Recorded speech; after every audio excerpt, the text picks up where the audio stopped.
దేశంలో మన హిందూ అమ్మాయిలు లవ్ జాత్ కింద చాలా ఇదైపోతున్నారు.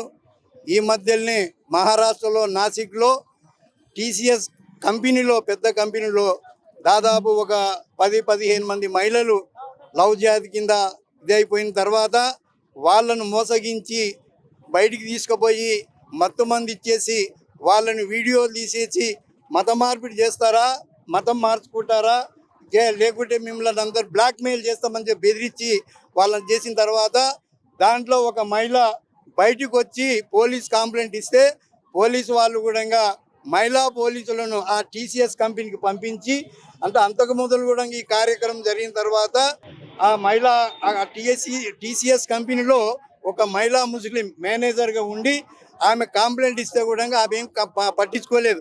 ఆమెలో 1 ఆఫ్ ది నెంబర్ ఈ కమిటీలో ఈ లవ్ జిహాద్లో. అయితే ఆ విధంగా పోతే పోలీసులు మన మహిళా పోలీసులు పోయి ఒక 4-5 రోజులు వాళ్ళు మల్టీ పోలీసు రకంగా పోకుండా అక్కడ మొత్తం సర్వే చేసి మిగతా మహిళలు ఏదైతే ఉన్నారో మన హిందువులు వాళ్ళు కూడా వచ్చి మాకు కూడా ఈ విధంగా అన్యాయం జరిగిందని చెప్పేసి అప్పుడు వాళ్ళు చెప్తే మహిళా పోలీసు అంతా 4-5 రోజులు మొత్తం అదంతా అక్కడ ఉన్నదంతా సేకరించి వాళ్ళను ఒక 5 మందినో 6 మందినో అరెస్ట్ చేసి తర్వాత ఆ మహిళ ముస్లిం మహిళ ఏదైతుందో మేనేజర్గా ఆ మహిళ ఇక్కడ లేదు, ఇంకా దొరకలేదు వాళ్ళకు. ఒక టీసీఎస్ కంపెనీ కాకుండా ఇలా చాలా కంపెనీలు నడుస్తూ ఉన్నాయి. దానికి మాత్రం ఇప్పుడు ఇది ఒక్కటి మాత్రం బయటపడింది, మిగతా కంపెనీలు చాలా ఉన్నాయి. దీన్ని దృష్టిలో పెట్టుకొని ఈరోజు దేశమంతటా ప్రతి జిల్లాలో కూడా బజరంగ్ దళ్ కార్యకర్తలు ఈ లవ్ జిహాద్ని మనం కాపాడాలని సంకల్పంతోన ఈరోజు పాలమూరులో ఈ యొక్క కార్యక్రమం నిరసన చేస్తూ ఉన్నారు. ఇదే విధంగా కూడా మరి లవ్ జిహాద్ అనేది మన హిందూ అమ్మాయిలు ఏదైతే ఉన్నారో మన హిందువులో మన అమ్మాయిలను మనం కాపాడాల్సిన బాధ్యత మన పైన ఉన్నది. ఒక బజరంగ్ దళే కాకుండా మన హిందువులు పేరెంట్స్ తల్లిదండ్రులు కూడా మన ఆడపిల్లలను చాలా జాగ్రత్తగా కాపాడుకున్న బాధ్యత మన పైన ఉంది. కనుక ఇలాగే మనం ఊరుకోవటం ఉంటే మన మహిళలు మొత్తము ముస్లిం కింద మారిపోయే ప్రమాదం ఉంది. కనుక మనం అందరం జాగ్రత్తగా మన అమ్మాయిలను కాపాడుకున్న బాధ్యత మనం అందరిపైన ఉంది. కనుక ఈ విశ్వ హిందూ పరిషత్ బజరంగ్ దళ్ కార్యక్రమంలో ఈ కార్యక్రమం చేపట్టినాం. ఈ కార్యక్రమం ముగిసిన తర్వాత ఒక మెమరాండం తీసుకొని కలెక్టర్ ఇవ్వబోతూ ఉన్నాం. జై శ్రీరామ్. లవ్ జిహాద్ అంశంపై ఈరోజు బజరంగ్ దళ్ ఆధ్వర్యంలో టీసీఎస్ కంపెనీలో జరిగిన అన్యాయాలపై లవ్ జిహాద్ విషయమై ఈరోజు బజరంగ్ దళ్ ఆధ్వర్యంలో తెలంగాణ చౌరస్తాలో ధర్నా కార్యక్రమం, నిరసన కార్యక్రమం నిర్వహించడం జరిగింది. ఇలాంటి లవ్ జిహాద్ అంశాలు పాలమూరులో కూడా చాలా జరిగాయి నిన్న మొన్న. దాన్ని ఎదిరించిన మన బజరంగ్ దళ్ కార్యకర్తలపై కూడా పోలీసు వాళ్ళు ఉల్టా మా మీదనే కేసు పెట్టి మమ్మల్ని భయభ్రాంతులకు గురి చేయడం జరిగింది.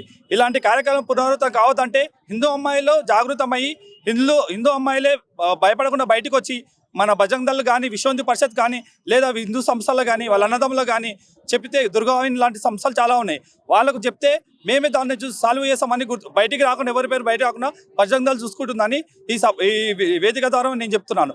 తర్వాత ఇంకోటి, హిందూ అమ్మాయిలను టార్గెట్ చేయడం కారణం ఏంటంటే మన హిందూ అమ్మాయిల్లో ఉన్నటువంటి చిన్న తరగతులు ఉన్నటువంటి ఉద్యోగస్తులని వాళ్ళు టార్గెట్ చేసి ఆ ఉద్యోగంలో పెట్టుకొని పై స్థాయిలో ఉన్నటువంటి ఉద్యోగులను వాళ్ళు పెట్టుకొని హెచ్ఆర్ అనే ఒక అమ్మాయి హిజాబ్ ఎట్లా కట్టుకోవాలి లేదా ముస్లింలో ఎట్లా నమాజ్ చదవాలి ఇలాంటి ట్రాప్ చేయడం జరిగింది. ఇలాంటి పునరావృతం కావద్దంటే మన హిందూ అమ్మాయిలు జాగృతమై హిందూ సంస్థకు సపోర్ట్ చేస్తే మేము కూడా ముందరికెళ్తామని కోరుతున్నాం. జై శ్రీరామ్. నమస్కారం అందరికీ. నేను మన హిందూ మహిళలకు చెప్పేది ఒకటే, ఇలాంటి లవ్ జిహాద్ అనే మాయలో పడిపోకుండా వాళ్ళు మనల్ని హిందూ మహిళలను మాత్రమే టార్గెట్ చేసిర్రు. వాళ్ళు మనల్ని టార్గెట్ చేసి ఒక్కరిని తీసుకుపోయి 5-6 పిల్లలకి జన్మనిచ్చేటట్టు మనల్ని వాడుకొని మళ్ళీ మన మహిళలను ట్రాప్ చేసి ఏదో ఒకటి యూజ్ చేసుకొని వదిలేయడం అట్లా చేయడం జరుగుతుంది. అందుకని నేను మా హిందూ మహిళలకు కోరుకునేది ఒక్కటే, ఇలాంటి లవ్ జిహాద్ అనే మాయలో పడిపోకుండా వాళ్ళు చెప్పే మాయ మాటలలోకి మనం పడిపోకుండా మనకి అంటూ ఒక కామన్ సెన్స్ ఉంటుంది కాబట్టి మనం ఏం చేయాలి అనే దాని మీద ఆలోచించి వాళ్ళు చెప్పే మాయ మాటలకి మనం లొంగిపోకుండా తిరిగి పోరాడి వాళ్ళతోనే మనం గట్టిగా ఉంటేనే వాళ్ళ నుంచి మనం సేవ్ చేసుకుంటామని. Thank you.